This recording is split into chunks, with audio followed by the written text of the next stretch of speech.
나무아미탑을 정토 삼부경 강의 시간입니다.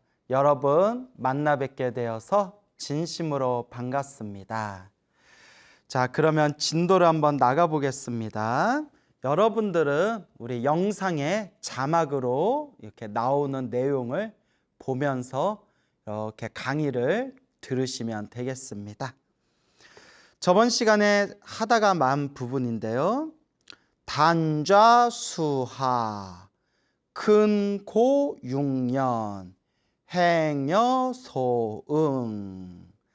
자, 이제 단좌수하, 나무 아래 단정이 앉았다. 나무 아래 단정이 앉아서 근고육년, 부지런할 근이라는 뜻도 있고요. 근데 6년 동안 고행을 했으니까 괴로이라고 해석을 붙여봤습니다. 그래서 근자에는 부지런할 근이란 뜻도 있지만 괴로울 근이란 뜻도 있습니다. 그래서 괴로이 6년 동안을 고행하였으니 행여소응, 행여소응이 좀 해석하기가 조금 난해하다라는 말씀 저번 시간에 말씀드렸죠. 근데 이제 굳이 뜻을 해석해 보자면 해야 할 바를 쫓아서 수행한다. 나무 아래 앉아 괴로이 6년을 고행하니 해야 할 바를 쫓아서 수행한다. 해야 할 바를 쫓아서 수행한다. 이것이 무슨 뜻인고 하니 이제 잘 들으셔야 돼요. 이번 생에 성불이 결정되어진 이번 생에 이 사바세계에 출현하신 거룩한 보살님을 일생보처, 그래서 보처보살이라고 부릅니다. 보처보살.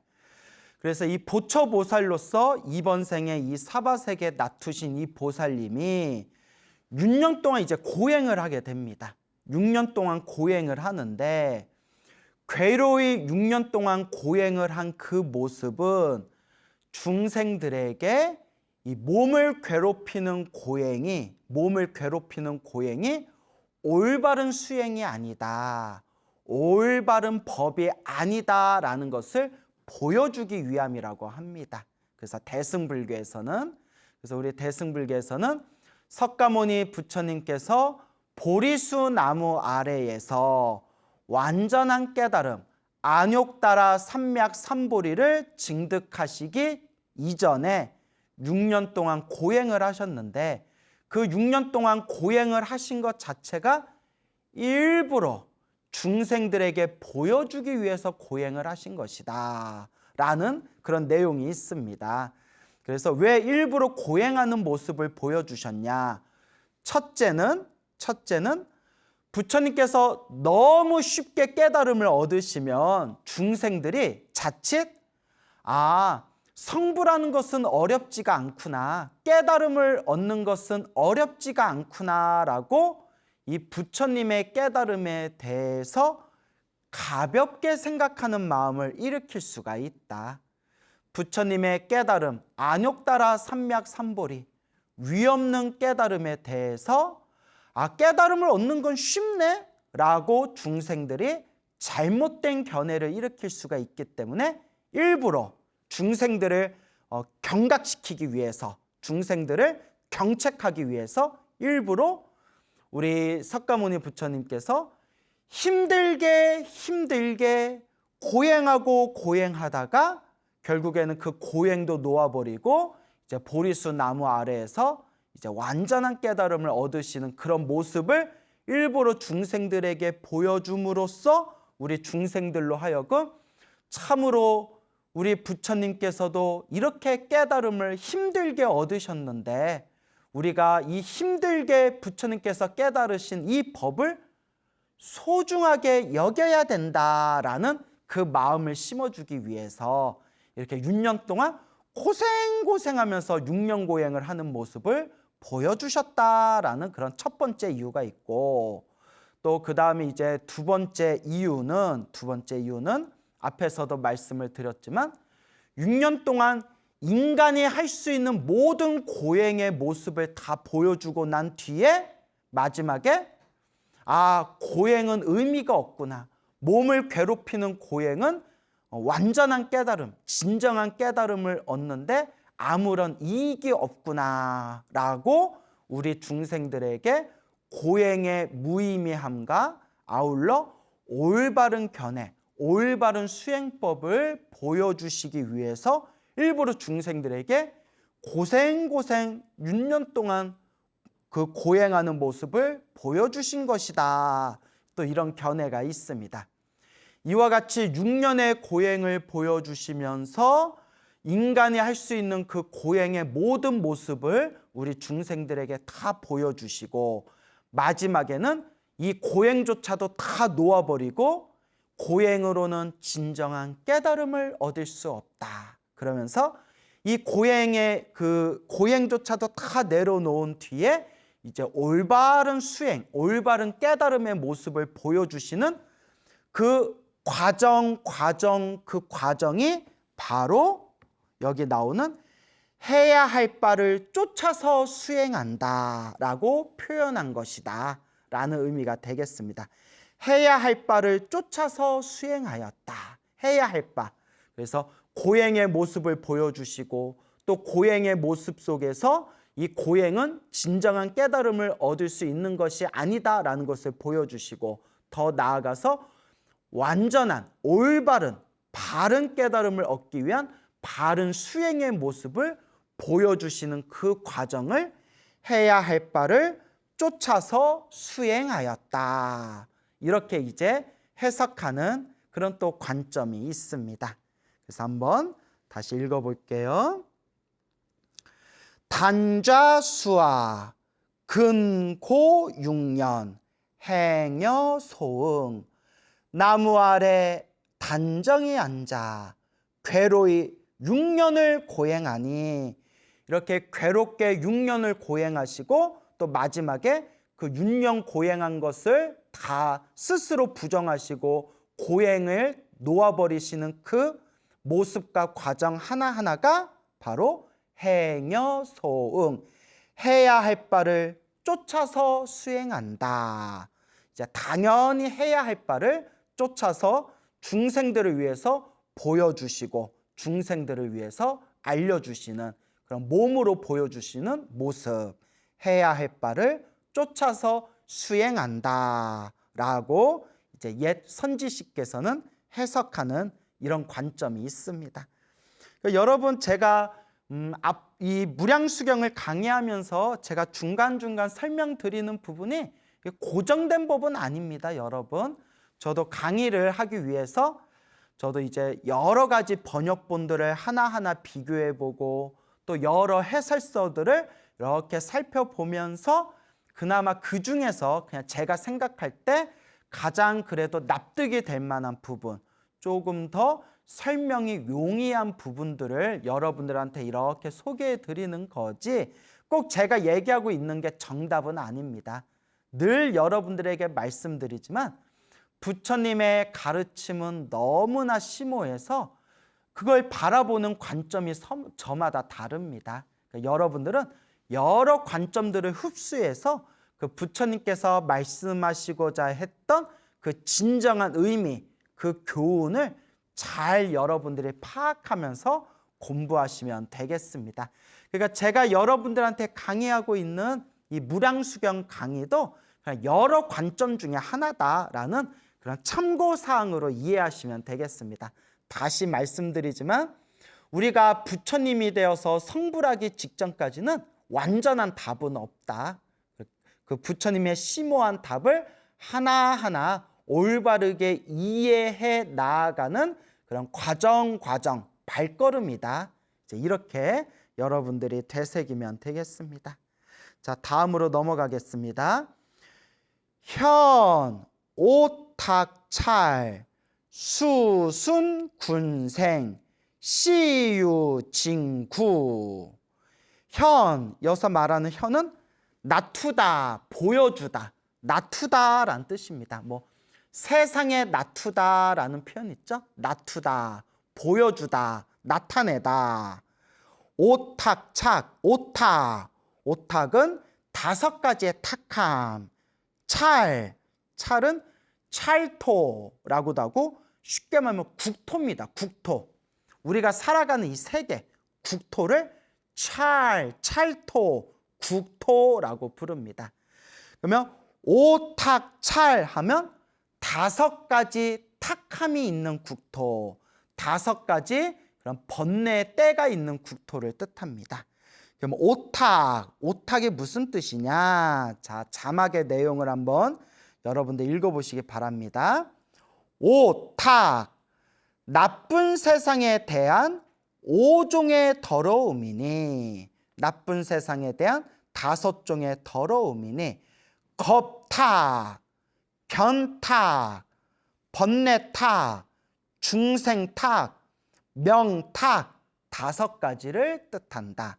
겁탁, 견탁, 번뇌탁, 중생탁, 명탁.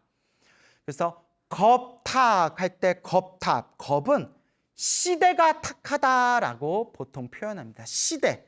우리 중생들이 살고 있는 지금 이 시대가 혼탁한 그런 세계를 겁탁이라고 부릅니다. 견탁은 이 시대를 살고 있는 이 중생들의 견해가 혼탁하다.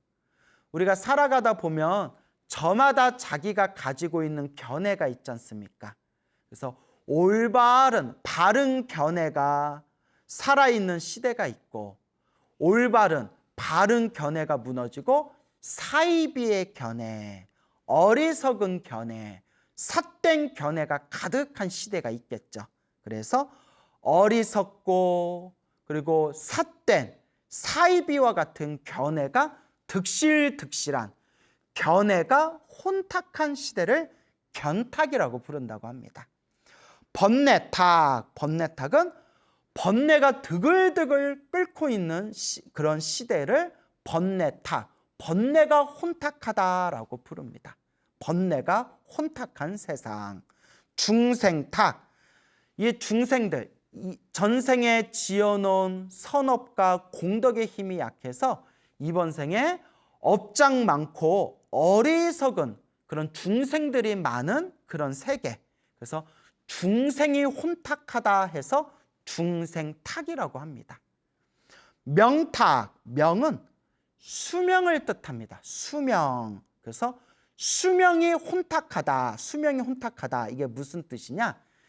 이 세계에 태어난 이 중생들의 수명이 짧은 시대를, 이 중생들의 수명이 짧고 살아가기 힘든 그 세계를, 그 혼탁한 세계를 명탁이라고 부릅니다. 중생들의 수명이 짧고 살아가기가 힘든 혼탁한 세상. 그래서 명탁이라고 합니다. 다시 정리를 하자면 겁탁, 시대가 혼탁한 그런 세계. 견탁, 견해가 혼탁한 그런 세계.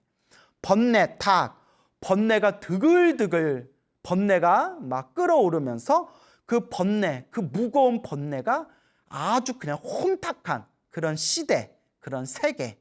그것을 번뇌탁. 중생탁, 이 세계에 살고 있는 중생들이 혼탁한, 그냥 복 없고 그냥 박복한 중생들이 살아가는, 중생들이 혼탁한 그런 세계. 그래서 중생탁. 그 다음에 명탁, 중생들의 수명이 짧아서, 수명이 짧고 살아가기 힘든 그 시대와 세계, 그 혼탁한 세계를 명탁. 그래서 겁탁, 견탁, 번뇌탁, 중생탁, 명탁, 이것을 다섯 가지의 혼탁한 세계다 해서 오탁악세라고 부릅니다. 오탁악세. 자, 그래서 이런 오탁악세에서는 우리가 부처님의 법을 잘 닦기가 힘들다. 시대가 혼탁하고 견해가 혼탁하고 번뇌가 혼탁하고 중생이 혼탁하고 수명이 혼탁해서 이 맑고 깨끗한 부처님의 법을 닦기가 참으로 어렵구나. 근데 이런 오타각세 시절에 우리가 부처님의 법을 만나서 부처님의 가르침을 잘 닦아 나아갈 수 있다는 것은 우리가 얼마나 복이 많은 존재이며 우리가 그 얼마나 선업과 공덕이 훌륭하고 뛰어난 존재란 말인가. 이것을 늘 되새기면서 우리가 부처님의 가르침을 만난 것을 소중하게 생각하셔야 됩니다. 자, 그래서 계속해서 설명을 하겠습니다. 현 오탁찰, 그러니까 오탁찰 하면 옥탁악세의 국토란 뜻입니다. 오탁, 5가지가 혼탁한 찰, 국토에 현, 나투어, 몸을 나투어. 우리 부처님께서 이제 몸을 나투었다. 이 오탁악세에, 이 오탁악세 국토에 몸을 나투어 수순 군생. 수순은 그 존재를 따르고 순종하다, 따르다란 뜻입니다. 따르다. 이렇게 물이 그냥 철철 물이 자연스럽게 위에서 밑으로 물이 흐르듯이 이렇게 따르는 것을 수순하다. 그럼 누구에게 수순하냐? 군생은 많은 중생들, 수많은 중생들을 군생이라고 부릅니다. 한마디로 그냥 중생이란 뜻입니다. 중생들. 그러니까 수순 군생 하면 군생, 중생에게 수순하다. 중생들의 눈높이에 맞춰서, 중생들 수준에 맞춰서 따르다, 순종하다란 뜻입니다. 그래서 현 오탁찰 수순 군생. 우리 부처님께서 이제 일생 보처보살의 몸으로 이 오탁악세의 국토에 몸을 나투신 뒤에 그 수많은 중생들 수준에 맞춰서 왕자의 몸으로 태어나서 무럭무럭 자라나서 무술도 배우고 학문도 익히면서 결혼도 하고 쾌락도 누리면서 그러다가 인생의 무상함을 깨닫고 머리 깎고 출가해서 그 나무 밑에서 6년 동안 고생하면서 그 고행하신 그 모든 모습들이 다 한바탕 연극이고 중생들 수준에 맞춰서 오탁악세에서 그냥 보여주신 거래요. 중생들 수준에 맞춰서 이러한 우리와 똑같은 인간의 모습으로 어머니 뱃속에서 태어나서 무럭무럭 자라나서 쾌락도 누리다가 인생의 무상함을 느끼다가 출가해서 6년 동안 그냥 고생하면서 고행하는 이런 모든 모습들이 이 오탁악세 중생들의 수준에 맞춰서 보여주고 그 중생들 눈높이에 따라준 것이다 라는 표현이 현 오탁찰 수순군생. 오탁의 찰토, 오탁의 국토에 몸을 나투어 중생에게 수순하여 시유징구, 보일시, 보여주시다. 있을 징구, 때가 있음을, 징구, 더러운 때가 있음을 보여주셨다. 중생, 이 더러운 오탁악세 국토에 몸을 나투셔서 수순군생, 중생들 수준의 눈높이에 맞추어 따라주시면서 스스로 때가 있음을 보여주셨다. 때가 있음을 보여주셨다. 부처님은 때가 있을까요? 없을까요? 부처님은 때가 없으시죠. 그러니까 더 정확히 말하면 이번 생에 부처가 되기로 결정되신 이 보처보살들은 과거 전생 수없는 억겁의 세월 동안 육바라밀을 완성하신 분들이기 때문에 이제 때가 없으신 분들이에요. 때가 없으신 분들인데 일부러 중생들 눈높이에 맞춰서 아이로 태어나고 커가면서 결혼하고 쾌락을 누리고 머리 깎고 출가했는데 일부러 고생하면서 그렇게 고행을 하면서 힘들어하고 괴로워하는 이런 더러운 때가 있는 모습을 일부러 중생들 수준에 맞춰서 보여주신 것이다. 그래서 우리가 대승경전에 보면 부처님께서 세상에 출현하셔서 생로병사하는 그 모든 모습과 부처님이 고생하시는 그 모든 모습이 그냥 중생들에게 가르침을 주기 위한 한바탕 연극이다. 그냥 보여주시는 한바탕 연극이다라는 그런 표현들이 있습니다. 그래서 여기서도 자, 한번 지금까지 설명한 부분을 머릿속에 떠오르면서 한번 읽어보겠습니다. 현, 오탁찰, 수순, 군생, 시유, 징구, 오탁의 찰토에, 오탁 악세 국토에 몸을 놔두어 중생에게 수순하여 더러운 때가 있음을 보여준다. 그러니까 중생들 눈높이에 맞춰서 이렇게 보여주는 거예요. 그러니까 우리가 아직 수준이 낮은 애들하고 놀아주려면 나도 애들 눈높이에 맞춰서 애처럼 굴어야 되잖아요. 그렇잖아요. 그러니까 애들이 마음의 문을 열 거 아니에요. 그와 같이 부처님도 중생들을 수월하게 제도하기 위해서 중생들에게 짐짓 이런 더러운 때가 있는 이런 모습을 보여주신 것이다. 이제 이렇게 해석하는 관점이 있습니다. 자, 그리고 모교 금류 천안 수지 득반 출지. 자, 고행이 의미가 없음을 이제 깨달으시고 6년 동안 고행을 했지만 몸을 괴롭히는 고행은 진정한 깨달음을 얻을 수 없구나라는 것을 이제 깨달으시고 이제 그 강에 들어가서 깨끗하게 목욕을 하십니다. 이제 막 머리털도 막 수두북하고 막 수염도 막 수두북하고 막 6년 동안 고행했으니까 몸에 막 때가 많았을 거 아니에요. 몸에 막 때가 막 많으니까 이제 강에 들어가서 깨끗한 강에 들어가서 이렇게 목욕을 하셨다.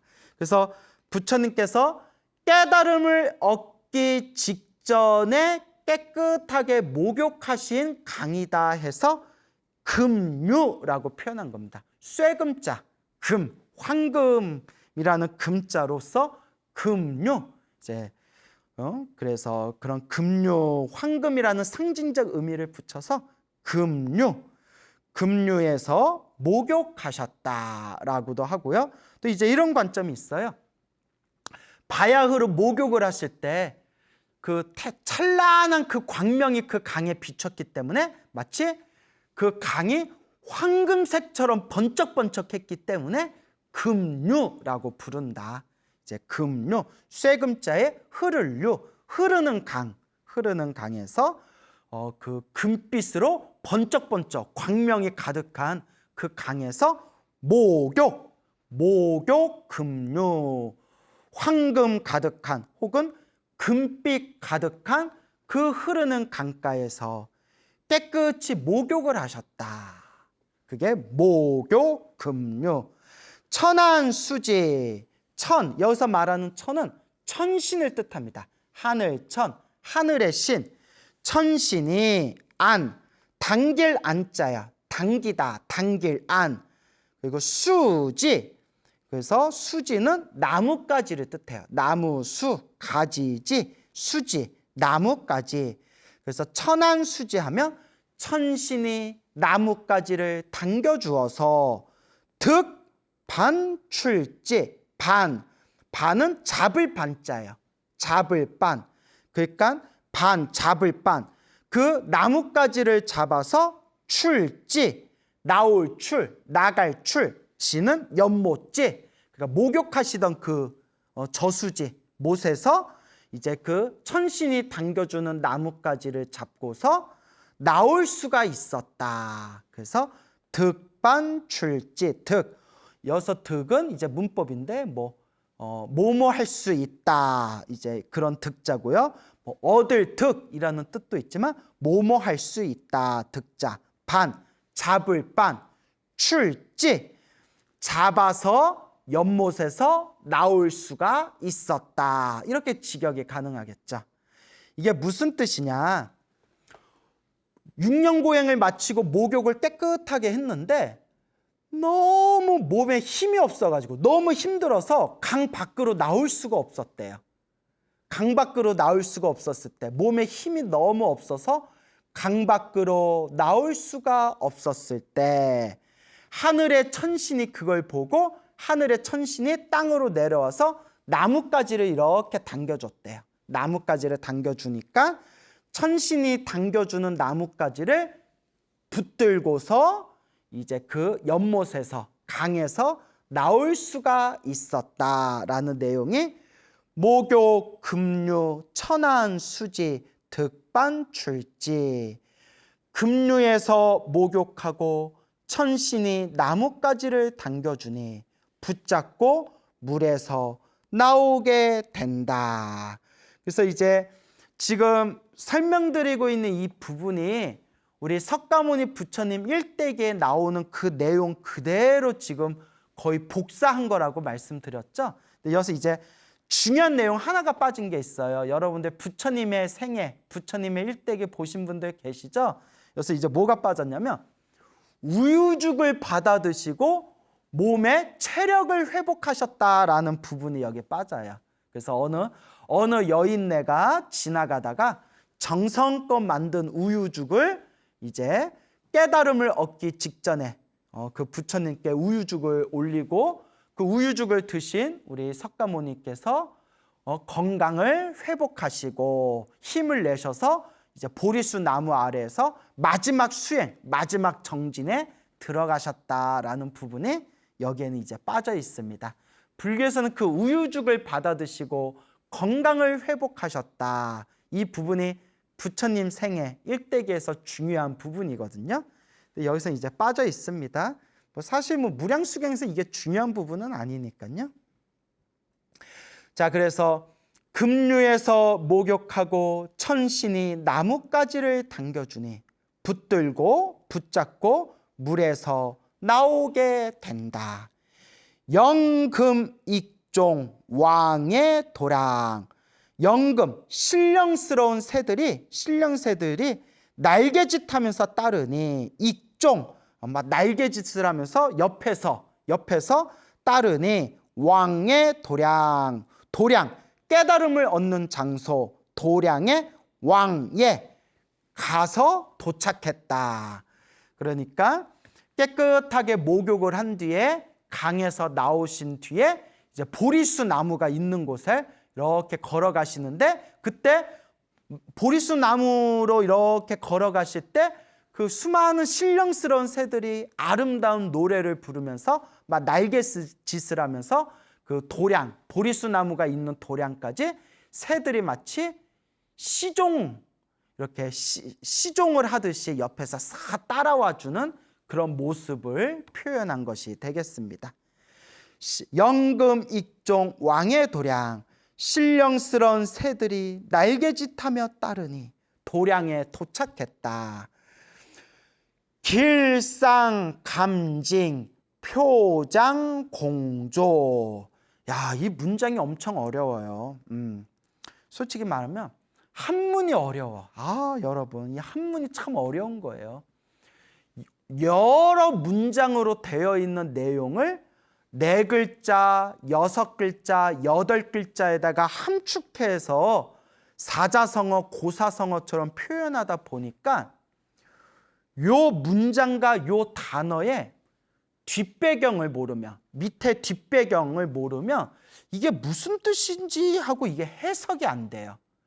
그래서 실제로 오래된 경전, 오래된 책일수록 해설서, 주석서가 없으면 이게 참 해석하기가 굉장히 난해합니다. 그래서 어떤 분은 한문은 언어 문자가 아니라 암호 같다라고 말씀하시는 분도 있죠. 그래서 길삼강지, 표장공조. 길상의 징조를 느끼고, 느낄 징은 징조.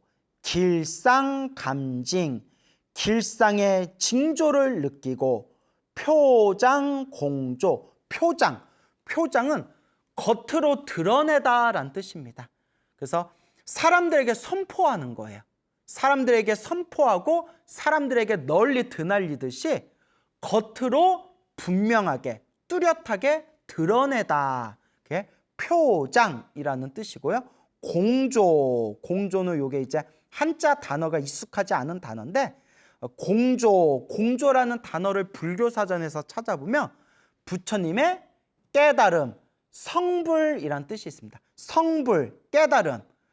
부처님의 지혜와 복덕, 그런 깨달음, 성불의 경지 이렇게 불교 사전에 표기되어 있습니다.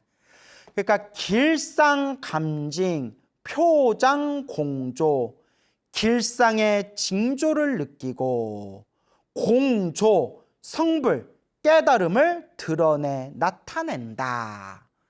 한글로 해석해도 뭔 뜻인지 모르겠죠.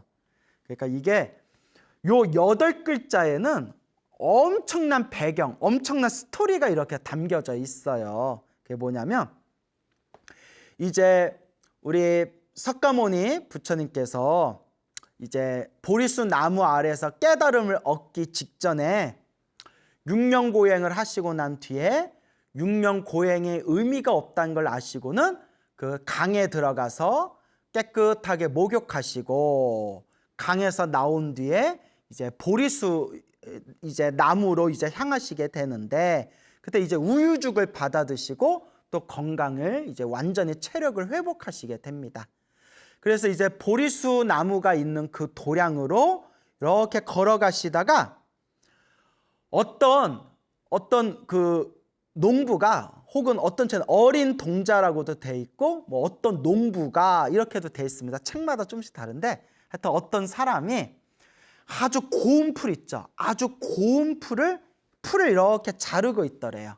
자르고 있어가지고 그 사람한테 자 이게 무슨 풀입니까? 라고 물어보니까 이 풀의 이름이 길상초입니다. 길상이라는 이름의 풀입니다. 라고 대답을 합니다. 길상이라는 단어가 행운이란 뜻이야. 행운, 뭐 아주 최고의 행운을 길상, 아주 훌륭한 거, 아주 뛰어난 거, 아주 좋은 거, 아주 훌륭한 행운, 그것을 길상이라고 부릅니다.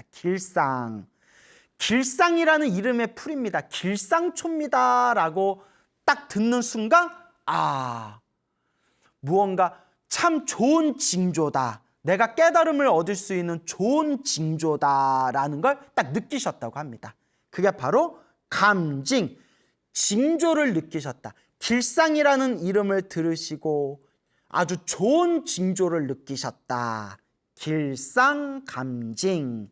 또 이제 또 다른 책에 보면 하늘나라 천신이 이제 석가모니께서 깨달음을 얻기 위해서 보리수 나무로 향하실 때 하늘나라 천신이 사람의 모습으로 변해가지고 이제 풀을 이렇게 자르고 있는 모습을 보여주면서 그 자기 이름이 제 이름은 길상입니다. 제 이름이 길상인데 거룩하신 수행자 분에게 이 풀을 보시 올리고 싶습니다. 이 풀이 고운 풀이라서 이 풀을 바닥에 놓고 위에 앉아서 수행을 하시면 엉덩이가 편안하실 겁니다.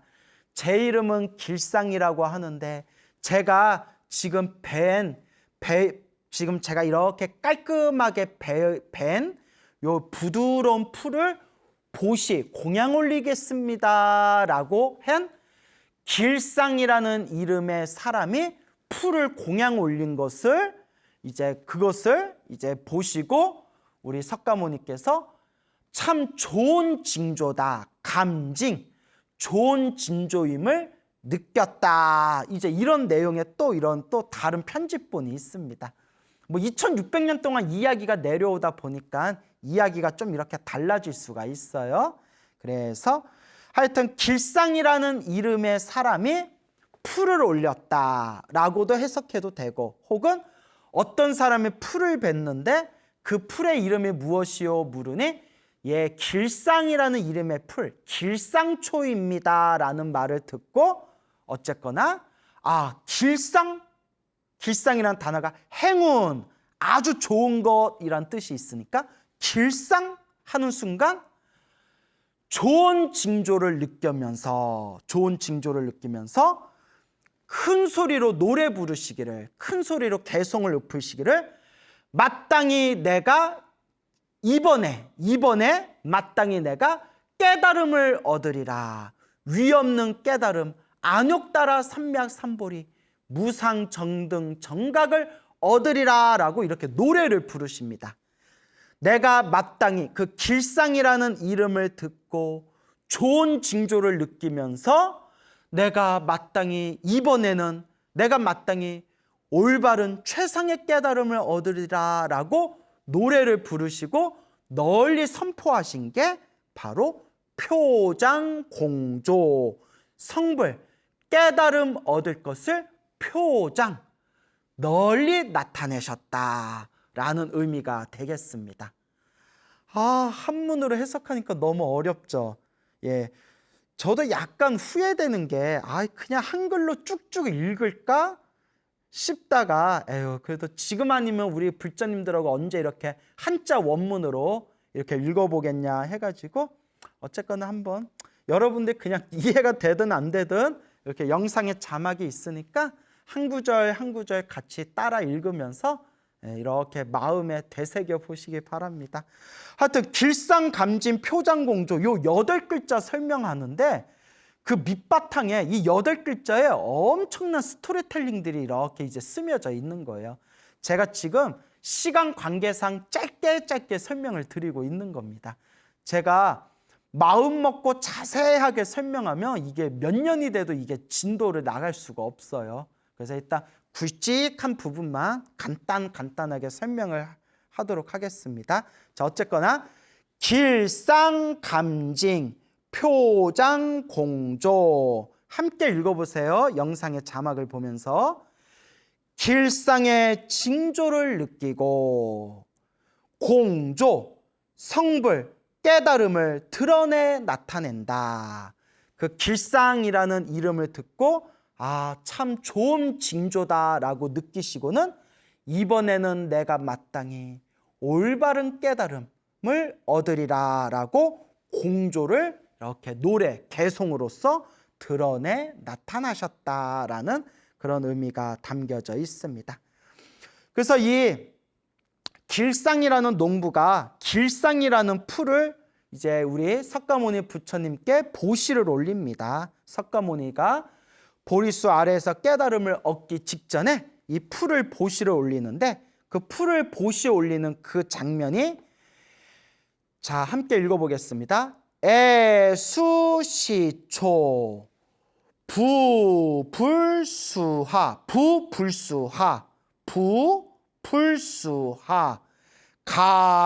가부이좌 애틋하게 여겨서 그 보시 올리는 농부의 마음을 가련하게 애틋하게 여겨서 받으셨다. 시 보시하는 풀을 받으셨다. 그 농부가 보시하는 길상초라는 풀을 애틋하게 여겨서 받으셨다. 애수시초. 그래서 그 받은 풀을 부처님 나무는 보리수의 다른 말입니다. 보리수 그 나무 아래에다 깔 부자입니다. 깔다. 그 풀을 우리 좌복 방석 깔듯이 그 풀을 보리수 나무 아래에다가 깔고서 가부이자 결가부자 다리를 꼬는 결가부자를 딱 하고 그 보리수 나무 아래 길상초 위에 앉으셨다. 그래서 함께 읽어보겠습니다. 애수시초 부불수하 가부이자 가엾이 여겨. 그러니까 그 보살이 그 농부가 올리는 그 보시 올린 풀을 이제 가엾이 여겨 보시 올린 풀을 불수 보리수 아래 깔고 가부좌 하여 앉았다라는 내용이 되겠습니다. 그래서 오늘 배운 부분 한번 같이 큰 소리로 한번 읽어보겠습니다. 여러분 영상의 자막 내용을 보면서 한번 기도하는 마음으로 이렇게 부처님의 경전을 소리내서 마음에 되새기며 읽는 것만으로도 공덕이 쌓이는 거거든요. 자, 한번 읽어보겠습니다. 오늘 배운 부분. 단좌수하 근고 6년 행여 소응. 여기서부터 한글로 읽어보겠습니다. 나무 아래 앉아 괴로이 6년을 고행하니 해야 할 바를 쫓아서 수행한다. 오탁의 찰토에 놔두어 중생에게 수순하여 더러운 때가 있음을 보여준다. 급류에서 목욕하고 천신이 나뭇가지를 당겨주니 붙잡고 물에서 나오게 된다.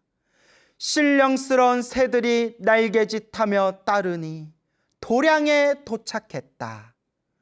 길상의 징조를 느끼고 공조, 성불, 깨달음을 드러내 나타낸다. 가엾이 여겨 보시 올린 풀을 불수, 보리수 아래 깔고 가부좌 하여 앉는다. 오늘 여기서 마치겠습니다. 여러분 성불하십시오.